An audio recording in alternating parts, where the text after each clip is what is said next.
Hey, we're back from our trip to Italy, and we've got a new video on how we're finishing up our model building.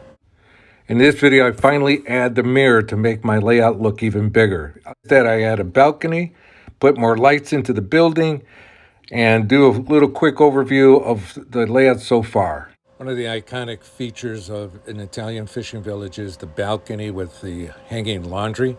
Here I'm drawing out my design of the balcony from a reference photo that I took in Rio Maggiore.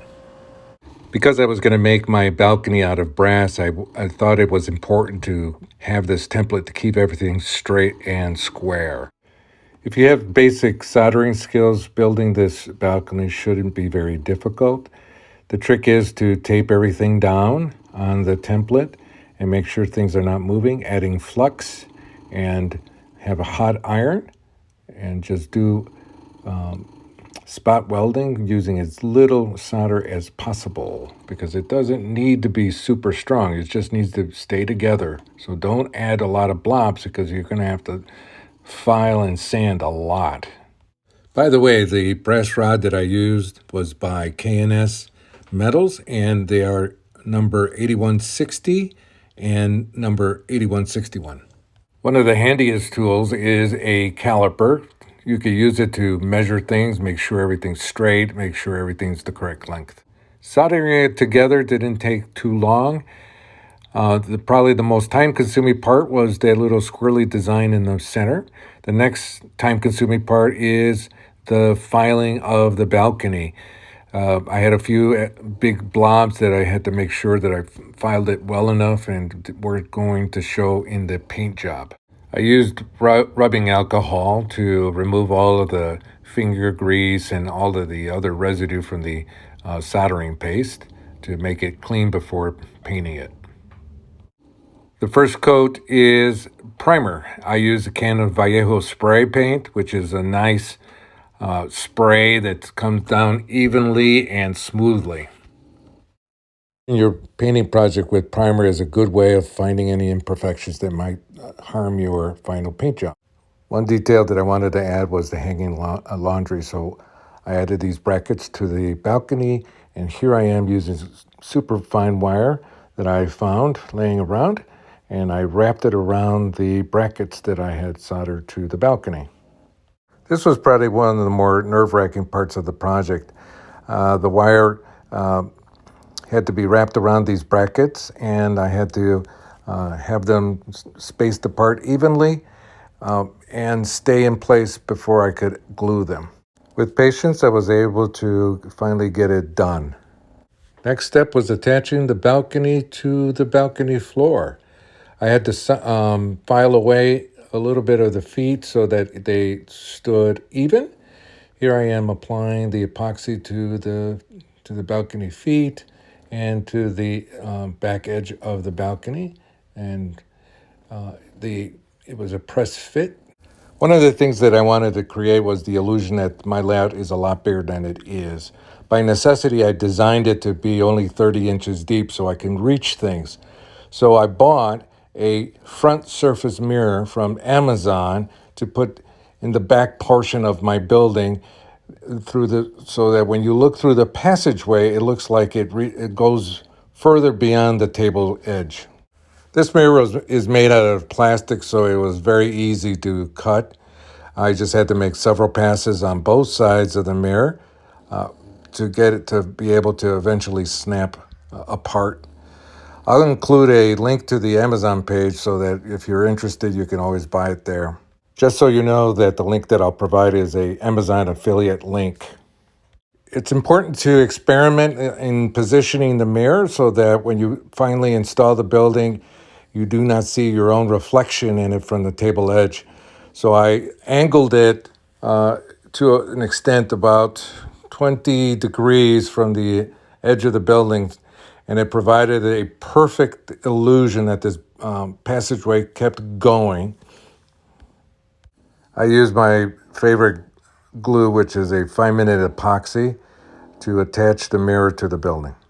Do yourself a favor and don't use a regular mirror. Use a front surface mirror because the illusion is a lot better. And here's the mirror in action. It looks a lot better in person. It looks like the layout continues on beyond the building. I continue to be impressed with the Woodland Scenics Just Plug light system. This is just great stuff. It's easy to install. It's not complicated at all. I made a previous video on it. I'll include a link in this video so you can see how I did it. So you buy these light bulbs that are LEDs that you stick on. One end is the plug that goes into the light hubs, and the other part is an LED that has a removable self-stick label, and you just attach it to your interior wall and then run the wires through the building to underneath the layout. The mistake I made was that I installed the mirror before I did the wiring, which then I made it more difficult for me to fish it through, but it wasn't the biggest challenge on earth. Here I am finally pulling it out of an enlarged hole so that I could do it. Also, these two wires that I'm showing you that are not part of the Just Plug system are the lights that come from the street light that I bought in from a vendor in China.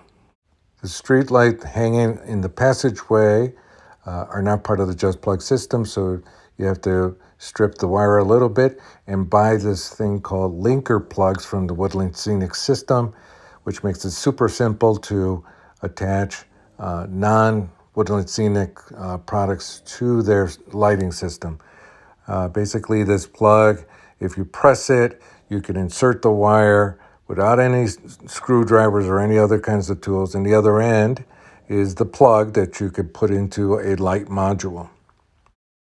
So what you do is you get your stripped wire and you take it in your left hand, and with your right hand, squeeze the linker plug like so, and insert the wire. It may take you a couple of attempts if your eyes are a little on the old side, but it's a quick job to insert the two wires into the linker plug. You'll have to be careful to make sure that your polarity is correct. Although there won't be any damage to your LEDs, the voltage is low enough that it won't burn out your LEDs. Okay, this is the underside of the layout, and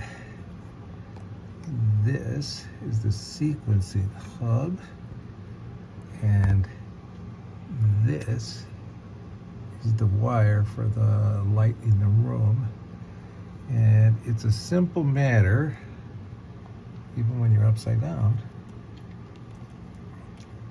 is to take the plug and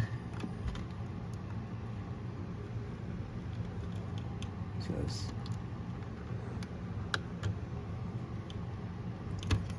push it in. I install my hubs upside down so that it's easier to tell whether I have an empty or an open socket available. So, and you can also more easily pull them out and service them if you need to.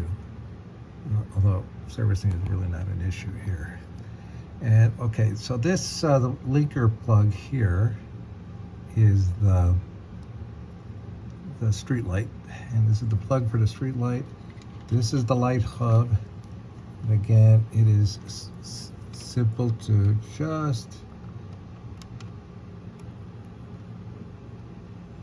slide it into an available plug, and it just snaps in, and it's done. And the moment of truth is installing it on the layout and see if your hard work has paid off. I used Durham's water putty to blend in the cobblestone on the building with the cobblestone on the layout.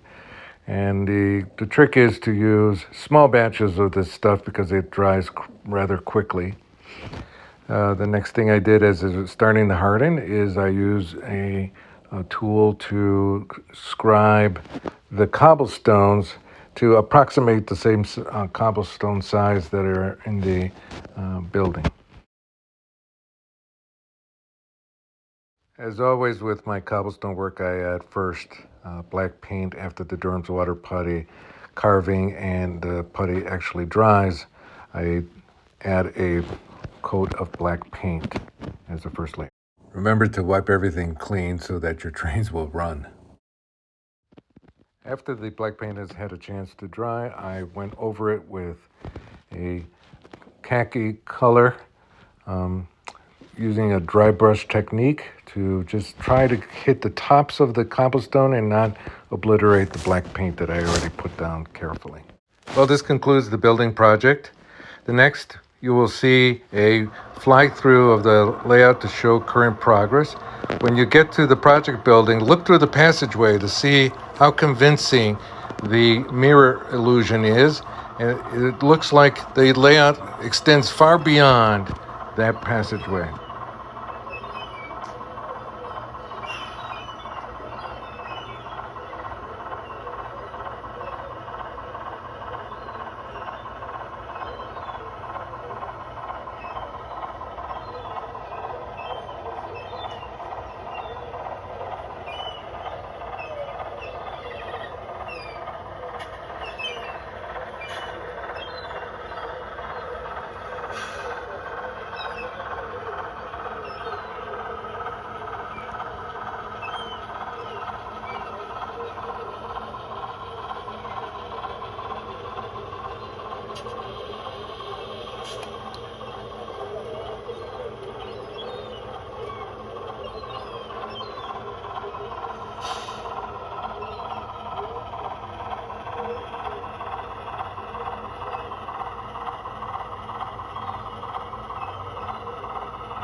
Thank you for visiting the little fishing village of Amalfitano.